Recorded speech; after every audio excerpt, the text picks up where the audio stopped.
Hey, I want to talk about more about sitting with an urge. If you haven't watched my first video, please do. I highly suggest it, as there's the whole outline of what I teach in there. And today, I just want to drill down more on that part here on sitting with an urge, because I feel like it's very misunderstood. So, anyways,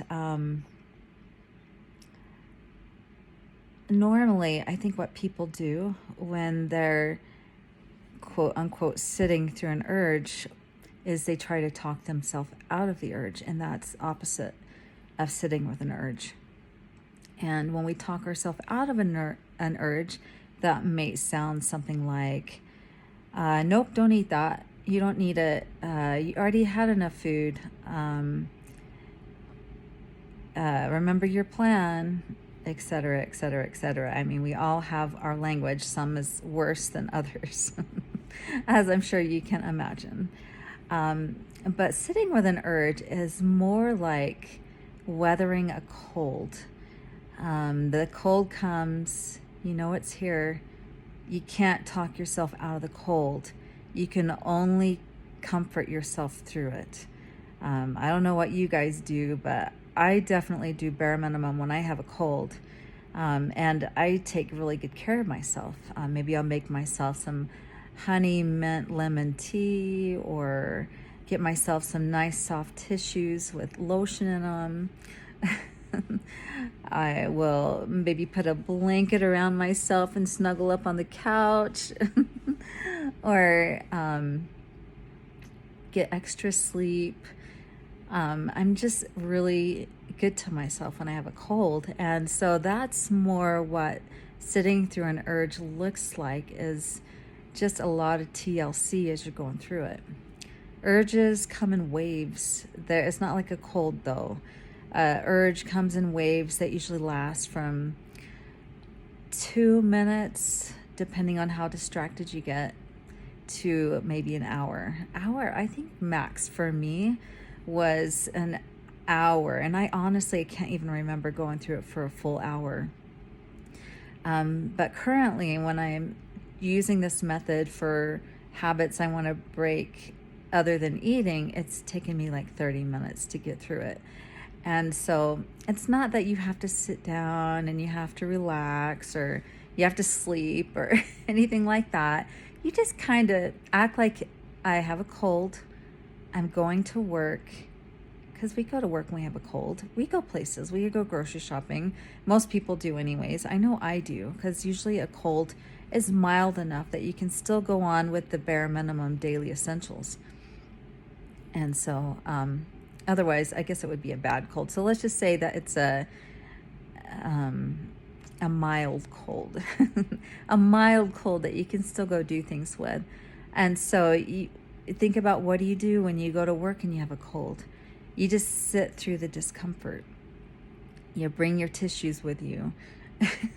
You, whatever, like maybe a way that you could comfort yourself through an urge would be listening to a really soothing radio station on Pandora, or just going to a place in your mind where your self-talk sounds very gentle, like, this is hard, we're doing it. I don't know, just sometimes there's nothing you can say except for just be there with yourself in the urge, like somebody who's grieving, and there's just no words that you can give that person. You're just there with them. So I say, be present with yourself during the urge. It's so important, because if you're just talking yourself out of an urge, you're building a habit of talking yourself out of the urge. And you're not building a habit of not giving in to the urge. You're just building a habit of talking yourself out of an urge and eventually giving into it. So talking yourself out of it, another reason we don't talk ourselves out of it, and I don't know if I already mentioned this or not, but the energy that it takes to talk ourselves out of it is intense. It's a lot of energy, and most of us don't have that kind of energy all the time. I don't know about you guys, but I get tired. And when I'm tired, that's when the cravings like to strike me. So talking myself out of it, sometimes it's just not an option. So that's why sitting with an urge is so much better. It doesn't require any energy. It just requires endurance is all. Another way to look at this endurance of discomfort is when you're enduring discomfort, you're actually soaking away the sticky substance. Literally, there's a sticky substance in our brain that makes up a neural pathway, and it's soaking away that sticky substance and creating a new neural pathway. So I imagine, I know this may sound kind of funny. So I heard this from a lady, I can't remember her name. Who was it? It doesn't matter. I'll think of it. But she said, imagine that you're soaking baked on bits of a baking pan, like maybe you baked a turkey and on a pan and the turkey is stuck all over the pan and you're soaking it in water. And once you soaked it in water, soap and water for a while, it's easier to scrape off. So this discomfort is like soap and water when you're sitting through the discomfort. The discomfort is, it's loosening up all that sticky substance in the brain for that old neural pathway that you don't want anymore. And then once it's soaked for a while, it gets easier and easier and easier. And before you know it, you can completely scrape off all the bits of that old neural pathway. And so the more you do it, the less time it takes to sit through the urge, and the more easily distracted you get. So that's the 411 on sitting through an urge. I hope this helps you guys.